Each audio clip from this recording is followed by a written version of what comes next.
All right, let's do a quick orientation of the island. We come in on the pier over here.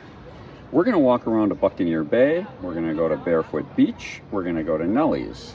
We'll go to Columbus Cove. We'll walk up the hill to Town Square. We'll head to Adrenaline Beach, Dragon's Beach. Depending on what's open, sometimes with weather, and it is windy today, they'll close some of these photo outlooks. Hopefully I can get you some of those. And then we'll work our way back to the pier. Come off the pier, turn around, you'll see the ship. And this is the welcome area. There's signage like this all over the place. So if you're trying to figure out where to go, just look for the signs.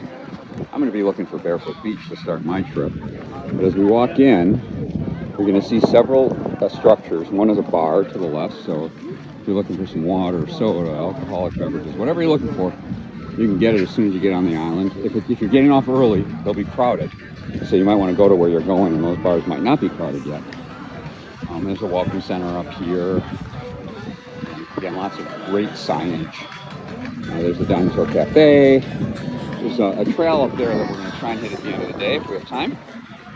But this is what it's like walking in. Right, welcome to Barefoot Beach Club, which is reserved for suite guests. But if you reserve a cabana, you can also get in. It's a very nice area. As soon as you come in, there's a towel station with, I just noticed, sunscreen, which is a very good thing. There's a variety of cabanas here, both on the beach, like these two.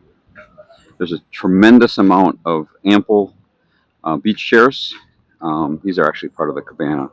But down here, all the ones that are by themselves on the beach are available for anybody who wants to utilize them. And there's your beach. I'm going to pause and walk down to the beach and take an angle from down. All right, so here's the view of the beach. So there's the chairs I was showing you earlier. And it's got a beautiful large beach area. You have an amazing view of the ship from the beach. There's some floating rafts that you can swim out to. And then there are a variety of cabanas up here that hang over the water. If you have trouble with steps, though, I would not recommend those, as you do have to walk up stone, uneven steps to get there. But this is an absolutely enjoyable experience.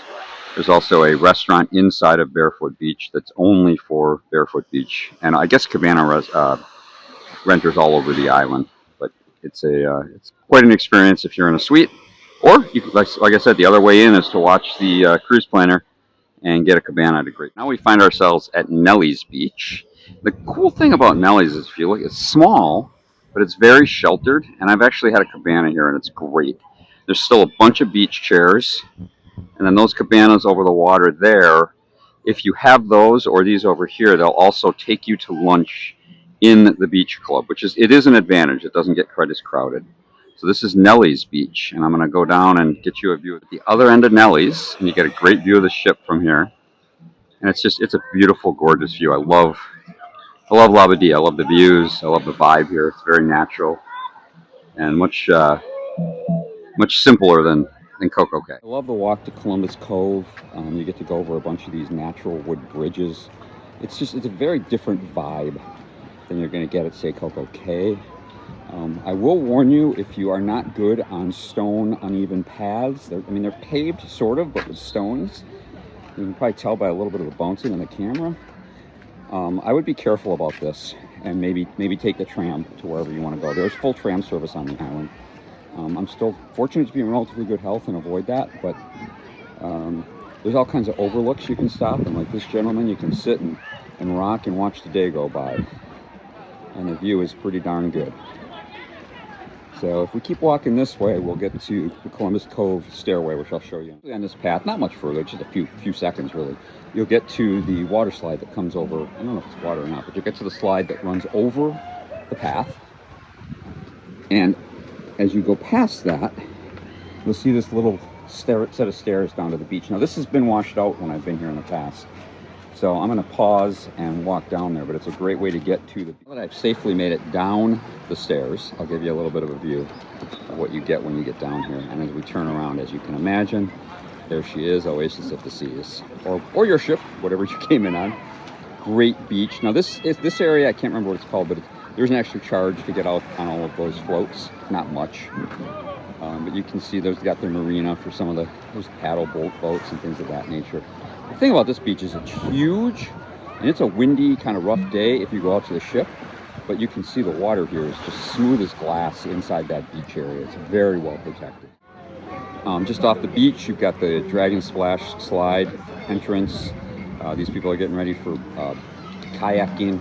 If you want to get into the aqua park, there's how you do that. That's what it's called, the aqua park. Imagine this, there's a bar. There's a few of those on the island. Again, so many chairs, so many chairs. And these are all no additional charge. I think really there's not a lot you can pay for on this island except for shore excursions, drinks, and a cabana if you really want. Live music everywhere you go. Not everywhere you go, but various spots throughout the island. And just like I said, chairs and chairs, and lovely beach, palm trees, and natural beach. End of Columbus Cove, there's a bunch of cabanas. I'm not going to walk down there. That's really supposed to be a private area for them. But anywhere in Columbus Cove, you are going to have unbelievable photo opportunity. It might be the best photo opportunity for your ship on the island. So I'd recommend making a walk down here if you're physically capable and getting that picture. I mean, just look at the size of the swimming area, the size of the beach. You can find room here. There is, I believe there's food even here. I believe one of those buildings is one of the restaurants. The way to cross the island is to walk up this road and across the hill. I will tell you that the vendors are, they're not aggressive, but they are persistent. I think that's a better word for it. They're very polite if you say, I'm just walking through. Remember that they didn't have any visitors here for 6 months, and this entire side of the island relies on Labadee for income. So I just try and treat them with respect and politely tell them that I'm simply walking through. And I've actually bought things here in the past. It's beautiful handmade items. Bring cash though, it's cash only. Get to the other side of the road that crosses the island. You get to another, and those are shops still where they'll be a little aggressive. Again, not in a bad way, persistent, like I said. You get to the artisan market. The artisan market's a little bit different. There is no persistence in the artisan market at all. I'm going to walk right through the middle, and I'll explain to you why I feel like this is a little different. My wife and I have actually shopped in here. The artisans all get a certain amount of time each year in this area. And when they're in this area, they simply set their prices, and those are the prices. There's no negotiating and haggling here. Whereas on the hill, you are someone who likes to negotiate and haggle. You can see it's packed with people, and I'm telling you, the things here are actually beautiful, especially the handmade pieces. And if you're looking for some nice souvenirs to bring back to family or yourself, as I said, we picked up a few pieces, some in here and some other places, and you can see there's more artisans. There's a lot of artisans. It's a beautiful area. As we approach Adrenaline Beach, you'll find one of the Labadee cafes. Obviously they have vehicles to get food around and such on the island. So there's a cafe and a nice seating area here. And if we go down this path, we can avoid all of that, and you'll see the sign ahead which says Adrenaline Beach. A little bit about food. It's all cafeteria style, and it's a little different if you're in Barefoot Beach versus out, but not much. It's, it's hamburgers, hot dogs, jerk chicken, things of that nature. It's very good, in my opinion. It's a lot of barbecue, or barbecued on a grill. Food all comes off the ship and is prepared here. So if you're worried about food safety, Haiti versus Miami or Fort Lauderdale, I wouldn't worry about it. And so we're going to walk into Adrenaline Beach here. I actually have never spent any time on Adrenaline Beach. I've walked up here before. So I'm going to try and spend a little time looking at it and giving you a perspective of it as well. Also, while we're walking, I just want to give you a little bit of information about your drinks. If you have a drink package, that will work on the island. If you're a Diamond or higher member, your drink coupons will work on the island. If you're buying drinks per a la carte, that will work too. So whatever method you have chosen to acquire your beverages, whether they're alcoholic or otherwise, it will all work on the island the same as if you were on the ship. All right, I'm going to get out to the end of Adrenaline, do some more knowing this, but out at the end here, there's a beach sports area. There's some courts. I'm not sure what this is all for. There's a big, like a pool table, but I think you do it with your feet. That's what's over there. It's a beautiful area. This might be new. All the wood here looks brand new, so it's either recently redone or maybe added while they were in shutdown. All right, I find myself at the far end of Adrenaline Beach. These beach beds right here, I don't know if they were here and have all been redone, but they are absolutely in immaculate, brand new condition. It makes me think that while the island was shut down for security reasons, that Royal Caribbean continued to invest, which also confirms my suspicion they have absolutely no intention of leaving Labadee, which has always been my thought. This is a combination of Adrenaline and I can't remember the name of the beach. I'll get it when we go up further. Another stellar view of the ship. You can't see the whole ship, but it's a neat view. As you pan around, you can see the seawall that they put in. And it's we have some, not heavy seas. I don't think there's whitecaps out there, but you can see it splashing up against the rocks. So if we weren't protected in this corner of Adrenaline Beach, this would be very rough. And instead, it's beautiful for swimming. You know, there's tiki huts out there if you want to get in the water and out of the sun. It's a cool, more amazing beach and swim area. You know, we've got, I think, about 6,000 people on board this week, and I've shown you the whole island now. And there's crowds, but it's not crowded, and that's what I love about Labadee. There's usually only one ship here. I think it can accommodate two, but I've never been here with two. Look at all these beach chairs, all free. All free. Lots of umbrellas, all free. For the little ones, a splash pad. Oh, I gotta tell you, after walking all the way around the island, I know someone else wouldn't mind running around in that splash pad, but I'm gonna go jump in the ocean.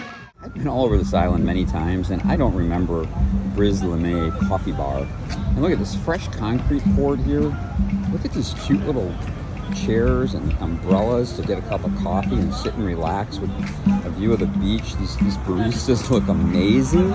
Makes me want to stop and get a coffee drink just to say thank you, and I think I'm going to. So one of the shore excursions here, which I've never done, but I someday want to, is the zip line. So you set up there on top of the hill.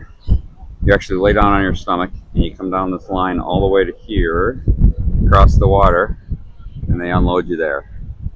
So maybe someone's coming, we'll see. And nope, but you get the idea.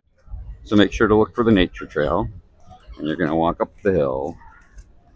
Again, if you're someone who struggles with steps and uneven surfaces, I would avoid it. But this is a cool little trail that leads up to the fort. Hey, that guy in front of me looks like me. Yep, I'm traveling with my brother. Away he goes. Oh, almost tripped. See, you really should be very careful on this surface. And when you get, oh, the gate's closed. This is as far as we can go today. Yeah, can't go out today. But normally you can go down that trail and out to the house. Out to the, there, you can go out to the fort normally. But there's a pretty cool view up here. Oh, there's the zip liners. And there's a pretty cool view up here from the swing and chill area. That's where we were trying to get to, but it's sometimes have to close depending on the weather. And you can see we do have some heavy duty waves today. I think it's going to rain too, so we're heading back. This is what I call the hidden bar. It's at the end of the zip line. And you can see there's not a lot of people here, and it's kind of cool, and it's undercover, and it's out in a very scenic area. And what we're going to do is we're going to walk the back way. We can't go out to the point, but we're going to walk the back way through the ruins of the fort, which have been kind of renovated. See, it's been very well renovated, actually. Again, this is in better shape than when I was last year, so 8 months ago, 10 months ago, 11 months ago. Oh yeah, we got some surf today. Surf's up. Where's your surfboard, Bob? Did you bring your surfboard? And coming around this corner is kind of cool. What's that thing up there? That's the ship. So again, this trail's worth doing again. If you don't mind walking uneven surfaces, don't highly recommend walking with your phone and filming. But, you know, when you're a professional, the views are worth it if you're comfortable walking on this surface. Some people up on the ship enjoying the view. Not sure how they got up there. Might be crew.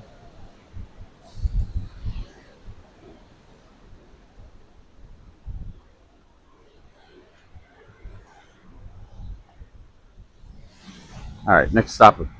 That concludes our tour of Labadee. There's the lovely ship in the background with a photo opportunity that my wife Cheryl would be absolutely thrilled that I had shown you. There it is. See you later.